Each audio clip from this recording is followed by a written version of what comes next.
this entire world began almost 6 years ago this month, actually. So we're getting very close to 6-year anniversary. Okay, so I'm going to do a world tour today. We're going to take a look at everything because we're officially in day 16,000 of this world. And there is a lot to see. I'm going to kind of overview some of it because the last world tour was really long and I don't want this one to be that long. So we're mostly going to hit like the newer stuff over the last 1,000 days since the last world tour. But, you know, we'll do some of the old stuff too. Like, for example, this beautiful mountain. I love it so much. This is actually, since we're here in Tavlin, a brand new thing that I finished like a day ago in Minecraft because we started the Fixxitt412 Spine. That's the name of our new highway system that is going to stretch the reaches of this world. We are in the far eastern section of this world right now in Tavlin, my old bedrock world, and this is where the Fixxitt412 Spine actually starts. So this will actually go, it actually does go to every single kingdom in the world. So there's no more need for a nether hub ever. You can get to every kingdom right on this road, and every kingdom we will build in the future will also be connected to this road. Because I just love the idea of just jumping in an ice boat and traveling and actually seeing the world and not just being in a dumb little nether tunnel. I'm done with that, man. I don't even like it. So we have a couple new things. This ice castle is not new, but this is a white castle. The white castle is not new, but I do really love it. This is our iron farm in this world. It's just one of my all-time sort of favorite builds. It's nothing. I didn't reinvent the wheel here. I just built a regular old Minecraft castle, but I do really love it, especially with the vibrant visuals that just look so freaking nice. So we are, by the way, in a backup of this world. This is the world that my YouTube channel members can download. There will be a link in the community tab for channel members. So if you want to get your hands on this world, all you gotta do is check out right there. It's channel members of any level, so even new ones, you can jump on and grab it if you feel so inspired to do so. So yeah, this is my iron farm up here. I do have villagers. What the heck? All my villagers are gone? What? Why are all my villagers gone? Everyone's gone. Oh, well, this is new. Is everything in here? No, yeah, okay, so efficiency, so my books are here, just all my villagers are gone. What? Okay, well, I don't know. I don't know. They were not, I wonder if, was that from the re-merging? So I had an incident. If you are only checking out the world tour, what happened was, I decided to merge my old bedrock world with my Java world, and just do one giant world, so that way I can play with my boys, because my boys play on Bedrock Edition, and I just thought it'd be so cool to play in this world, you know, as we all get older, and just play with them forever in this world. And so I merged it, and when I did merge, I didn't know that I had to set the seed in the incoming world. I thought that was kind of carried over, so I lost all the entities when I did that, and the seed was wrong. So then I had to re-merge. I had to do it again after I had already built a bunch of stuff in this world. And maybe I'm thinking that's what happened. I don't know.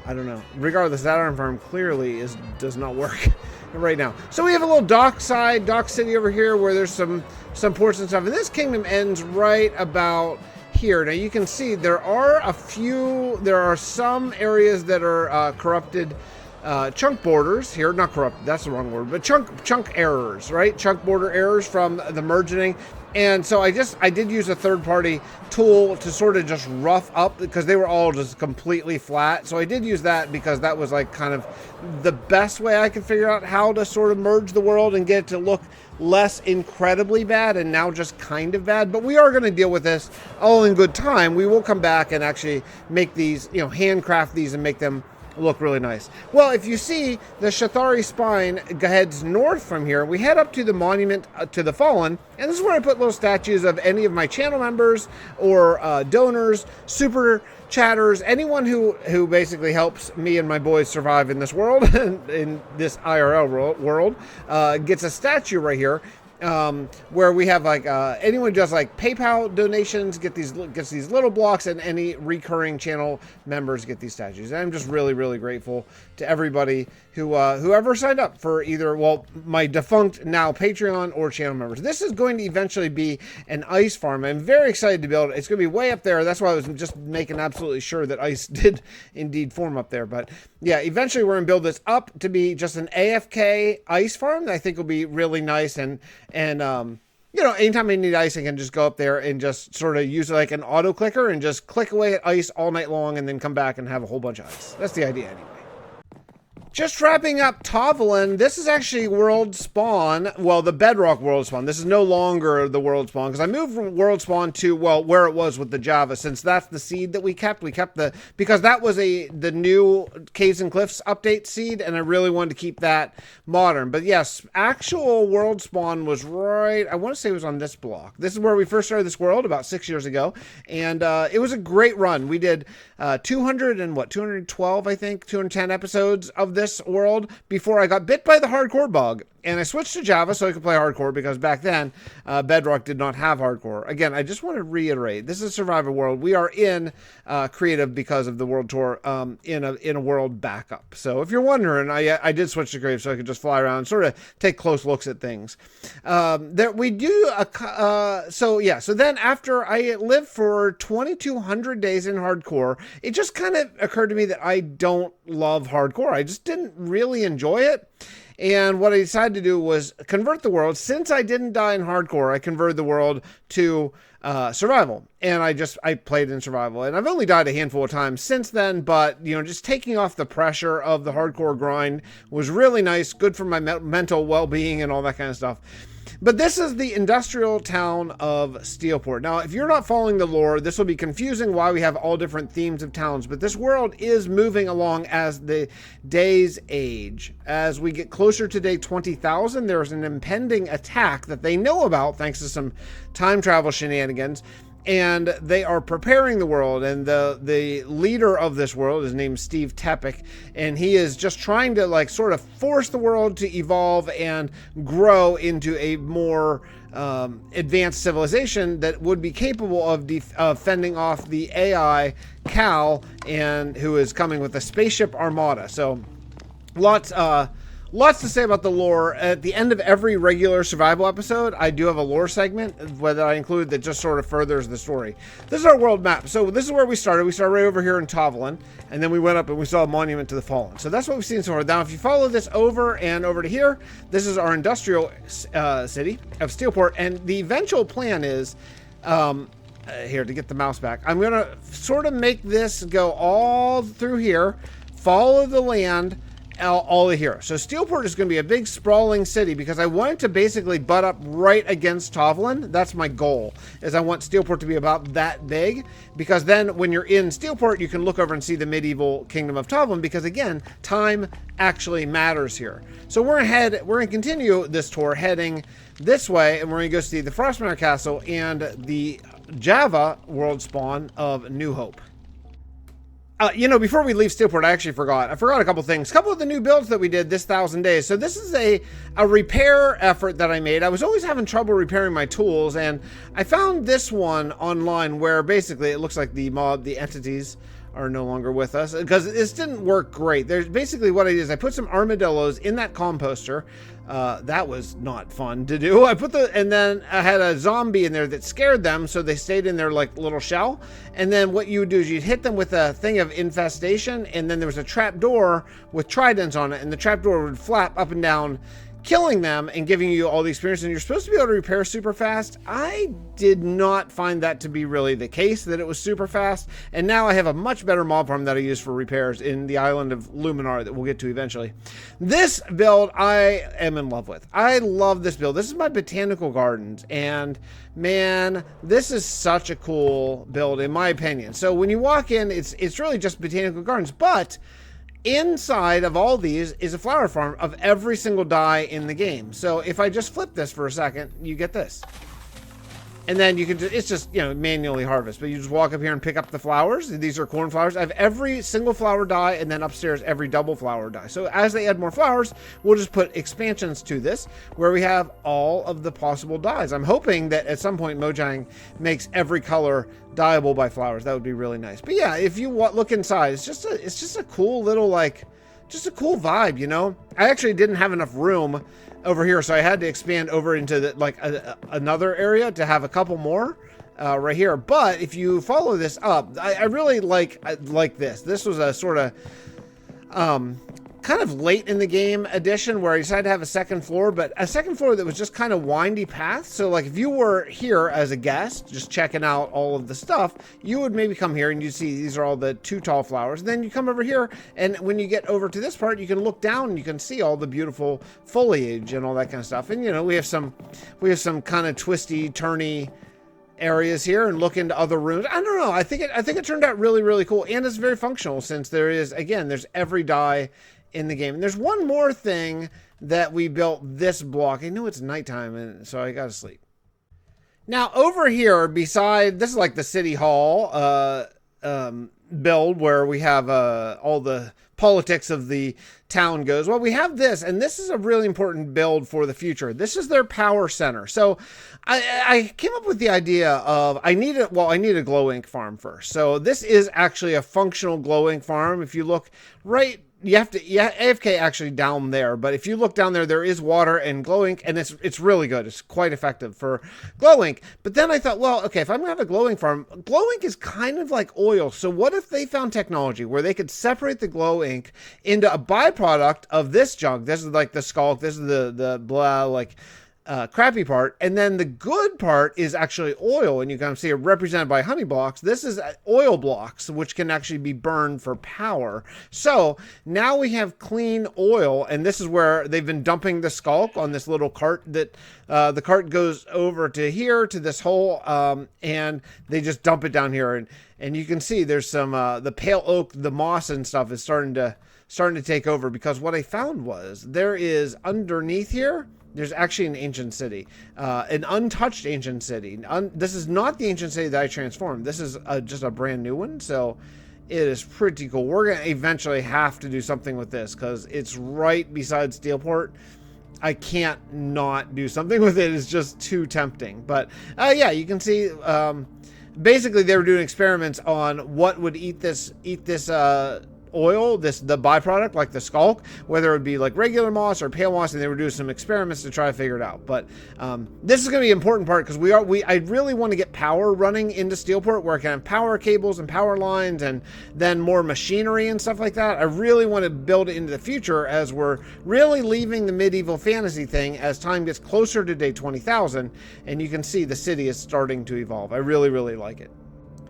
Now, with the Cal invasion looming, Steve Tepic began a university where he could teach these former medieval, like, peasants and farmers and simple people some very advanced spacecraft type of stuff. So, and to protect them, he really wanted to make sure that they didn't get killed by the zombie invasion, which is currently on hold because they're trapped down in Perseverance. But he built this Frostmire Castle. This is where the university, where the brightest people in the world come to study, and they study hard because if they fail, they are the best bet at defeating the evil AI cow. I really love Frostmire Castle. I really want to expand it. Like, I want to add a wall and way more like classroom buildings and stuff like that. This is a big enough mountain. We could have a lot more buildings, but I just haven't been inspired to work on it in a little while. But we're there. We're so far, so far so good. We have 4 university buildings, and dorms where they can live and stay and all that kind of stuff. It's pretty cool. The real reason why I wanted to build it was because the view from down here from my medieval city of New Hope, which is actually the first city I built in this world, is just, I mean, come on, that's just beautiful. Like, you're down here in New Hope and you just look up and you see Frostmire Castle looming. That looks like a postcard. I really love it. And since we're here, New Hope, this is our very first storage shed in the Java world, which started, I played in both worlds singularly around 2.5 years or so. So this world, we started this hardcore and then moved on after a little while of it being hardcore to survival, where that's my home base. I'm a survival player. I just enjoy it a lot more. There's some little things like a defunct creeper farm right down in there. That balloon up there was the AFK spot for a creeper farm. Not a great creeper farm, honestly, but okay. It's an okay creeper farm. And, it's a very typical sort of medieval city. We have an unfinished nether portal I got to deal with, and we have barracks over here where eventually what I want to do is get all the weapons and stuff in here. But I just keep forgetting to do that. But that was where they were fighting off the zombies, because the zombies became a pretty big problem. And if you head north out of New Hope, you see the Shathari spine right here. I've got to do some hardcore landscaping here to make this look less like it currently does and more like an actual road. But if you go just up here, you'll see these gates. Now, these gates are really, really important for the lore, because what happened was I transformed an ancient city right down here. We're going to get to it. But before we get down there to Perseverance, a zombie plague took over, starting with Commander Grady. And when Grady fell to the zombie plague, it spread all over. And he happened to be in Perseverance at the time. So they shut the gates. I know they don't look very shut right now, but let's just use our imagination. The gates are shut. People are trapped down here in Perseverance because the zombie plague is wildly out of control. There's no solution to it. And no solution because at the actual moment that we're doing this, the lore is that all the people of the world, except for there was one person on Tavlin, the old Bedrock world. Everyone else was on Fixtopia, and everyone disappeared when the worlds merged. It was like an accident of the Oracle's spell. When the Oracle cast the spell, the Oracle is kind of like the demigod of this world. When the Oracle cast the spell to stop the planets from colliding, everyone disappeared and was sent to the void, including the Oracle. The only person to escape is Agent Skeens, who was on Tavlin as kind of an explorer to see what was going on that planet. Now it's all one planet, but they're missing. So, yeah, so this is the Ancient Sage transformation. I really love this build. I mean, I love it. I really loved it in RTX, but unfortunately, I'm not currently playing in RTX. But yeah, you can see, even including, oh man, we even had Wally the Warden here. He's surely disappeared, isn't he? You know, there is a, I wonder if I could, wonder if it'll resummon. Nope. Oh, maybe it will. Hold on. One.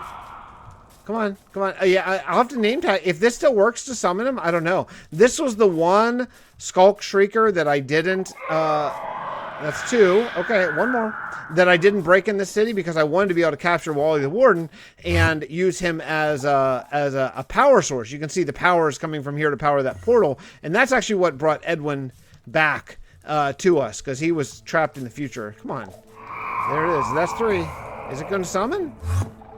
Doesn't look like it is. Doesn't look like it. Maybe it's because I'm in creative right now. I don't know. That stinks if it doesn't work, because that was so cool to have a warden trapped on here. But that's one of the prices that we pay for oh, including all these signs are blank too. Oh, these were all supporters' names. Man, we're never doing this again. Never, one-time thing. Transfer the world and then keep it this way forever and ever and ever and ever. Anyway, we're going to head up north to Failwind, the supporters' kingdom, and take a look at that.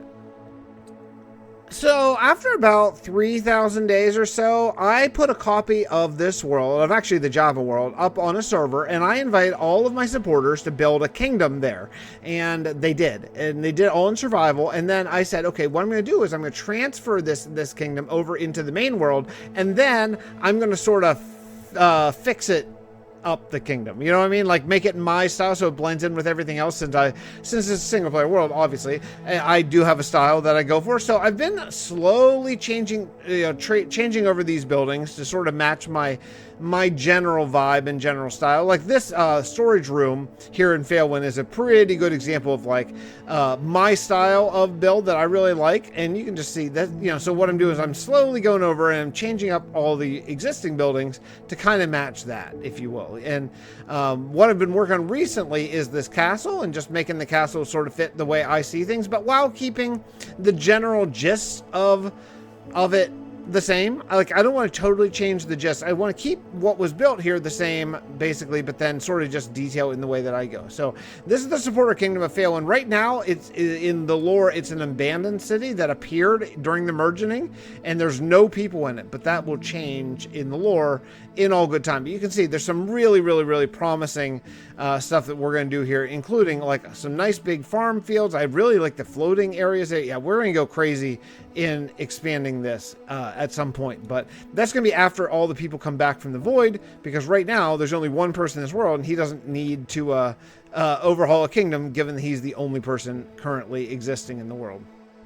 Now, if you head south from New Hope, you get to, well, the Southlands, if you will. This is a big farming area because whenever I was starting to build this world, I realized, wow, people need to eat, and I don't have enough food. So there are these huts for the farmers where they live here in the Southlands, and they are basically just farmers, and they just farm a whole giant amount of food just to feed all the people. And then, even with that, I kept thinking, like, man, there's not enough food. I need more food because I keep building more and more houses, more reasons for people, and there is not enough food for them to eat. So I came down here a little further, and I went to Sandgill, and in Sandgill, I decided, hey, you know what? Fishing boats can feed a lot of people. So let's add in a fishing village here. So this is the fishing village of Sandgill, including a house built by Andy Days, who we had a building competition, and this house won. I thought it was really interesting house. And so I did a Lightmatica, and then I built it in the world, changed it a little bit to sort of connect to some other houses. But yeah, basically that was a supporter competition. And then right up beside it is the Arc, the Arcane Reception Coil. This is a huge lore thing in the world. So as the lore of this world developed, and it is a serious storyline if you haven't been catching up. Every once in a while I do catch-up videos to bring people in so you don't have to watch every single video to understand the whole story. But this is the Arcane Reception Coil. This is what made contact with some other groups of people who are living in different time periods, because time travel is a thing in this world. And so there's, you know, this is how it powers. And then they actually made contact with the good AI Tracy, who was a split off of the evil AI Cal. Whenever a ship was sent back to the past, Cal was sent back to the past. Tracy lived in the future, but this thing made it possible to contact Tracy and have her really help us sort of form a civilization in this world. So the Arc Tower is hugely important in the lore. And basically, I built it just because I wanted to have like a mega build that was kind of interesting in the world, and I think it is interesting, and I am glad it's there. The newest mega build that I'm building is right here by Sandgill. This is brand new. This airship was an old guarding farm that no longer functions, so I thought, well, I would like to have a reason why it's there, since it's useless at the moment. So now it's basically the nether portal. It's the way to get up here. And there's going to be docks here. This is the floating island of Luminar. And the idea is, since all the people are in the void, Agent Skeens figured out with the help of Tracy that there was a mirror buried deep in the ocean, straight down in that dark ocean down there. And this mirror, the mirror of Luminar, was raised up by Agent Skeens by utilizing some happy cast, to be added later, if you will.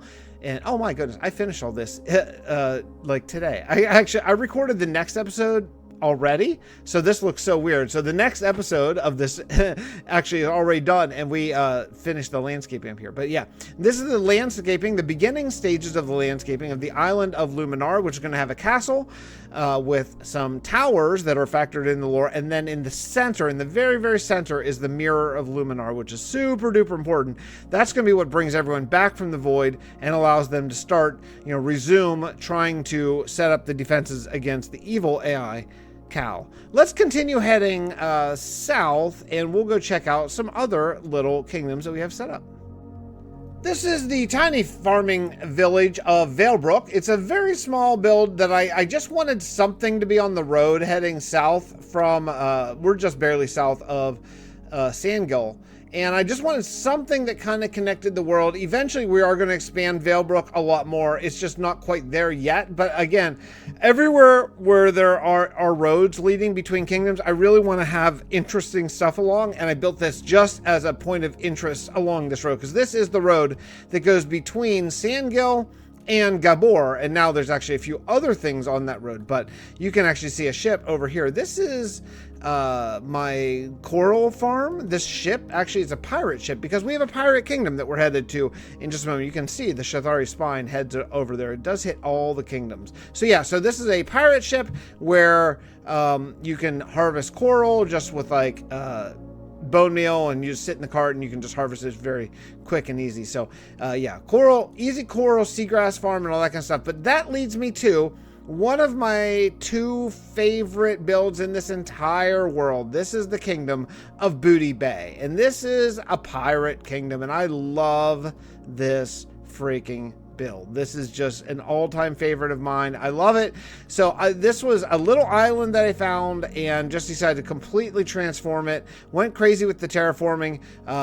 Built all these like little, obviously spiky mountains and stuff like that, and pirates are here. You know, there's like these pirates were adversaries for a while, but Captain Watt, who was a former pirate and currently working with Steve Tepek, well, currently in the Void, but has been working with Steve Tepek to work out basically the logistics of feeding everyone, has partnered here with his old crew, the pirates, who now have realized that if Cal does destroy the world, they get destroyed too. So these pirates have joined the war effort and are now they are the food provisioners of this entire world. So they went from pirates to probably the most important of anyone in a way of thinking, where they are in charge of basically feeding everyone. So these pirates are super huge, and Booty Bay is just one of my absolute favorite builds. I love Booty Bay.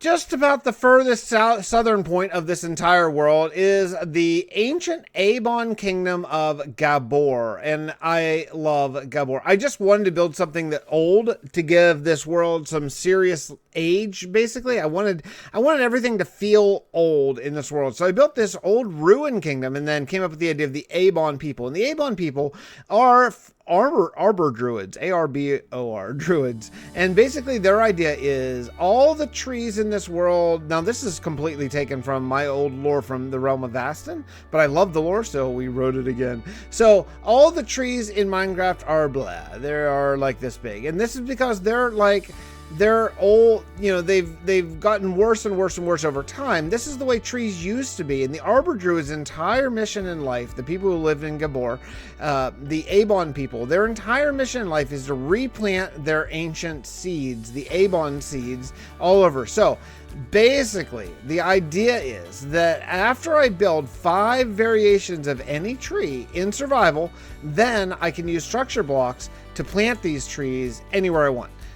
So you have to do 5 variations just so they don't all look the same. And so I did that. Now these are the medium size because these plots are 48 by 48 by 48. I'll also have 32 by 32 by 32 for the small size and 64 by 64 by 64 for the very large trees. So these are just the medium version. There will be one size bigger than that. And now that I am done with these 5, I can actually plant these anywhere I want, and we can actually start. I mean, when you're walking under this tree, look, this feels like an actual tree in the world, right? I mean, these little Minecraft trees, they're nothing. They're like shrubs in IRL, but these are like real trees, and I love it. So this entire area of the Avon people, the city of Gabbor, is going to be just covered in tree plots and all kinds of custom foliage and stuff that we can start to spread around the world and really make this world come alive with some actual decent sized trees. So that's the idea for the Avon people. I built this a long time ago, and I couldn't really think of a reason why it should still exist. And then coming up with the tree idea is really, I think, a slam dunk. I'm going to go ahead and show this at night because I think it looks really cool with all the lights and stuff in the parking garage. This is like this really cool light. So this is, if you follow the Shathari spine all the way west as far as this world goes, you'll see this parking garage, very modern, very definitely power. I definitely need a power plant in this world to make this make sense because I don't have one yet. Anyway, somehow these guys have power. We'll figure that out later. And this is the Fixverse amusement park, Fixverse theme park, and I love it so much. This is probably my single favorite build in this entire world. It's just I love amusement parks. I grew up going to Cedar Point. In fact, I was just at Cedar Point literally yesterday when I'm recording this. I just love them. I love the sounds and the smells and the rides and all of it. And I tried to come up with different districts for this world. So if you walk through here, this is like the Main Street USA sort of district with some shops and games and some easier rides. You don't get the big what's this, Ferris wheel and definitely some eating places. There's actually a couple functional rides. That's Escape from the Nether. That's a boat ride that takes you up for a big plunge. I've got to add a Happy Gas to that badly. That we're gonna get to that castle. I love that castle. It's one of my favorite builds in this world. And then if you over here, there's just some these sky carts will actually take you to Horrorland. I don't know what we'll call it, the Horrorverse or Scareverse or something like that. That's going to be another district. Basically, this amusement park has 4 total districts. This is the only one that's kind of done-ish is the Main Street district. And then when you go up to the castle, that's where you sort of branch off. So you would walk up to the castle if you're walking, and you can head either west out to the Adventureverse, which is going to be all the big rides and stuff. And look at the volcano. I built a volcano here. I built a volcano and I built a power tower. That needs some lights up there. But I built a power tower because I wanted to have another functional ride. So basically the idea is you go up there and then you jump. There's different levels of jumping, of having to land on multiple slime blocks. Look, this one's kind of tricky, and then you got to get over to that water over there. So it's a pretty fun one. We're gonna have roller coasters and other fun adventure rides over there. And then I started really working on the zoo, but you kind of got to see this in the daylight. And so this is the zoo, the animal verse, and here you can just see I have basically all the vanilla farm animals. I got a pig sanctuary over there. Here's the cows, and I guess a creeper lives there now. There's chickens over here, just like there's couple chickens. Everything died in the merging, so I've just been repopulating it slowly here. I got some sheep in there, some armadillos. These actually guys got to move. This is supposed to be a sheep pen because I'm gonna move them over to the savannah district of the zoo where all the savannah animals will live. That's still being worked out. I have a donkey area over here for donkey rides, and then a turtle sanctuary over here. I want to say my turtles didn't survive the merging. Oh, there's one. Oh, and a baby. Oh, hey, baby. Oh, somehow. Okay, maybe I don't know if that spawned or if I don't remember. And then I just started the more tropical section of the zoo where I have bees. These are actual my functional bee farms here. These are one is a honeycomb and one is a honey farm. Those are actually functional and automated, so I can just come here and AFK if I ever need honey. It's pretty sweet. So anyway, yeah, this is the Fixverse. I love the Fixer. I really want to get back to working on it. I want to build a roller coaster. I want to work at the Adventureland. I want to expand the zoo. There's so many things I want to do. I am crazy inspired in this world. There's so much. I just need to have more time in my life so I can do it. All right, there's one more build to see, and that is the end. Let's head there. Oh, I almost forgot about the lab. So this is in Tavlin. This is the old bedrock. Oh man, there's a bunch of shulkers here. I forgot about that. All right, good to know. There are shulkers in this. Oh, there's a ton of shulkers. Okay, nice. Okay, all right, gotta remember that. Okay, anyway, this is the lab. I really want to expand on this lab because this is where the people from the Shepherd first came whenever they landed on. Well, they crashed their ship on the moon, Apuro, the moon of Tavlin, and they started building a moon base. And this is when they first came down. They didn't want to contact the people because the people were, medieval and all that stuff, and they were super advanced spacefaring race. So they built this underground lab in secret, and the only thing right now it's used for is a concrete maker. But it's a pretty decent concrete maker. So every time I need concrete, I just come down here and make it here. But I want a lot more reasons to use this lab. I'd really like a spiraling lab that just has a lot of interesting little things, because not only does it have a concrete maker, but also this is how you get to the end, because this is actually a fortress, which I was so lucky. I found this fortress directly underneath the city of Tavlin. Like, it's literally straight up. It's so lucky. So we're headed to the end and check out the Titan Station. Oh, baby. Titan Station. Oh man, do I love this. Oh, I haven't seen it with the Endstorm Vibrant visuals. I haven't been really to the Titan Station, but yeah, check it out. So I actually took down the island. I took down the island by hand with my little pickaxe, and I've lost all my endstone because all the endstone and obsidian were in chests, and all chests got deleted during the merge, so boo for that. But yeah, this is the Titan Station, and this is going to be the first line of defense against Cal. Well, truly the only line of defense against Cal, because if the Titan Station gets wiped out, well, a bunch of farmers and stuff with pitchforks are not going to help against an evil AI with a spaceship armada. But yeah, this is the Titan Station. Yeah, I mean, this is, I really want to work on this and really make this a lot better. So there are a lot of different levels. I'll show you just like a kind of random one. This is the throughway. So this is the way that you can get into the different different smelters and stuff like that I have. This is the way down. This actually goes all the way up to the top. So anytime you want to go down, you go here. But the whole Titan Station is built vertically. So, oops, what's this? What is this? Why is there water? Okay, that should not be there. I don't... What am I under something? Okay, there's an issue. There's an issue here that I need to get sorted out because this I should not be down here. I don't know why I am. All right, we'll figure this out later.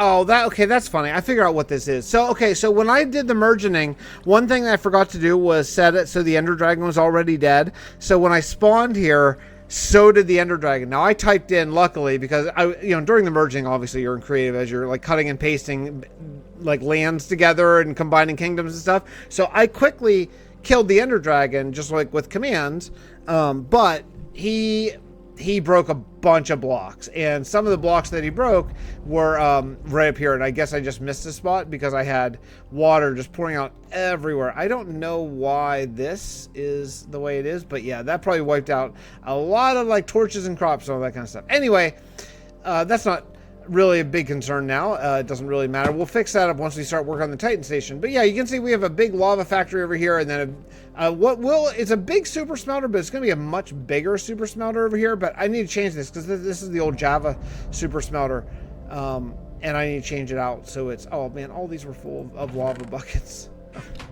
All these were full of lava buckets too. Oh man, I lost so much in the merging. Oh look. In fact, the Ender Dragon took this out. This was, oh man, I'm gonna fix this. Fix this by hand. But yeah, the Ender Dragon completely crashed through and I just missed it. But that's okay. I was unprepared for all of the various facets of what the merging was gonna mean. And one of them was that I wasn't prepared for the Ender Dragon to come in and just completely smash the crap out of my awesome end build. Anyway, it doesn't really matter. This is a backup of the world. But this is the one you're going to get. So if you want to come see the Ender Dragon damage, if you're a channel member, all you have to do is join up. I did a little Vine research station. I want to do a lot more of these things where you can see like scientists are kind of working on stuff and figuring out what vines work and what don't. I think that's a really cool thing. I'd like to do a lot more of that.